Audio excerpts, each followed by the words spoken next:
What's going on, guys? Welcome back to the channel, and today we have a clip from the show The Bear. Someone suggested this show to me because there's a lot of psychological depth to it. Honestly, when I researched the show, I really thought it was going to be your everyday kitchen drama. However, I was surprised. This show really plays out a lot of real world human behavior in a very down to earth way. I think there's clips in this show that I can reveal to you a little bit more depth psychologically so we can all learn from it. So in this clip, Luca is discussing to his partner, his kitchen partner, his process and how he got better. But there was challenges along the way, and some of the epiphanies that he has is powerful stuff. I'll tell you, a lot of people don't make it that far to get to these epiphanies, but I want to break these down. But before we get started, I'd like you to hit like and subscribe to the channel. I'm a human channel, so let's support humans. I really appreciate it. Now, let's get into it.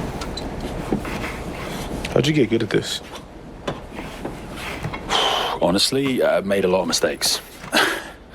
That's the secret? Just fuck up? It might be, fuck up. I think as I started early, I got my skill set up really quick, and then started to feel like I was really the best, Like at all these really good places, I really was the best cook. And then I started at this really great place as a commie.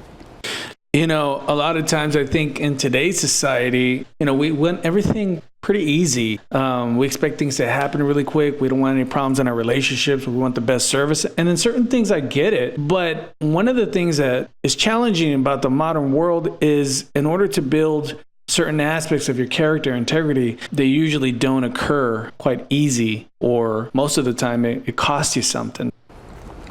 And this other chef started the same day as me.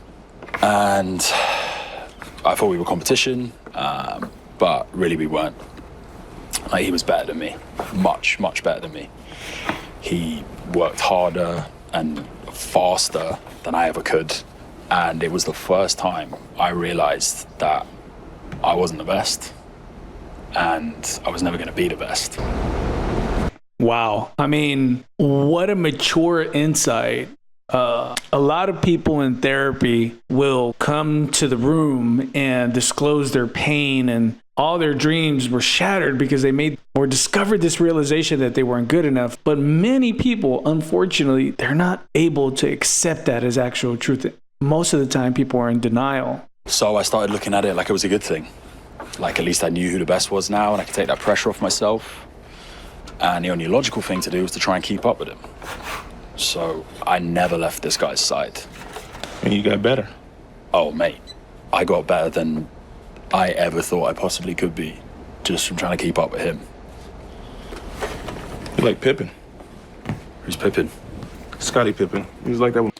Luca stated he started to look at it differently. In therapy, there's this technique called cognitive behavioral therapy, and that's a classical reframe. He had a perspective. Instead of looking at it as a failure, he reframed it, not only of his own capacity. He realized, okay, I'm not going to be the best, framed it in a different way that was useful to him. And the other individual that was better than him, it was no longer competition. He reframed that again, and now it was a positive resource. A lot of us miss a lot of those moments of low-hanging fruit because we're not able to reframe the moment. And to all of you who struggle with this or want to get better at maybe having a more positive mindset, this reframe technique is a muscle. You have to use it and get better at it, grow it, so it can become more powerful, especially in the most difficult times of your life. With Michael Jordan. Who's Michael Jordan? Fuck him. I know you know who Michael Jordan is. Yeah, no, we've heard of him in London, yeah. I guess I was like Scotty. But he was a Hall of Famer, though. Number 33. Honored.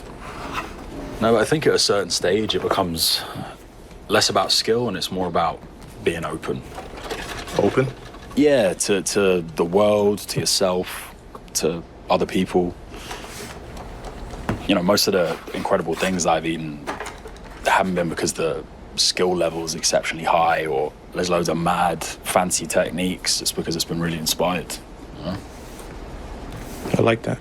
Being open, I think there's way more depth there. Whenever you are in a situation where your reality is breaking down, where the things are not working out the way you'd like to, there's something that's happening there. Your worldview, your mental blueprint, your psychological philosophy or world philosophy has broken down. And that programming, that map in your mind is no longer useful. And the problem is many people aren't open to creating a new life philosophy that will help them navigate the tough situations that they're in. And so being open is not just about having an open mind externally, but actually, more importantly, internally, having that flexibility, that fluidity to be able to update your programming. That's really key to getting through some diverse times, some difficult times, I mean. And I like that they mentioned that here, but I think they mention it in a very subtle way. Obviously, it's a movie scene. A show scene. You can't really elaborate too much, but there's a very powerful point there in being open to changing your worldview in order to get through some difficult times. You spend all the time in the world in here,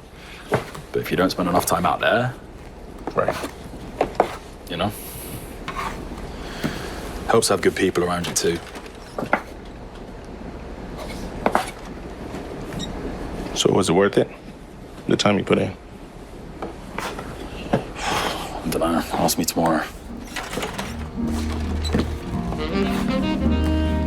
Yeah, so I think also one of the challenges in finding your purpose or meeting your goals is that it doesn't feel good. Growth never feels good. I never met anyone that went to the gym that really had a good workout and it felt really good. Even though they say they love the gym, the process is painful. And many of our expectations as a society is more about the feel good, the hit, being happy. And I think many philosophers and psychologists, Jordan Peterson, etc., talk about life shouldn't be about being happy, but more about the pursuance of something that's meaningful. And I think when the gentleman asked Luca, was it worth it? And Luca responded, I'll ask me tomorrow. He's still on the journey. And I think when you're on that path to meet that goal, I think that's when people are most happy. I think when you actually meet your goal and then there's nothing after that, that's when usually misery comes up because there's no longer that pursuance of a goal. Ask me tomorrow is really representative, at least what I've seen that works in the psychological room and in counseling, is always have something next, right? Always have another goal to pursue. Anyway, I really enjoyed this clip. It was really, really interesting, very short, subtle, but so many interesting epiphanies. If you enjoyed the content, click like and subscribe to the channel. It really helps us grow. And remember,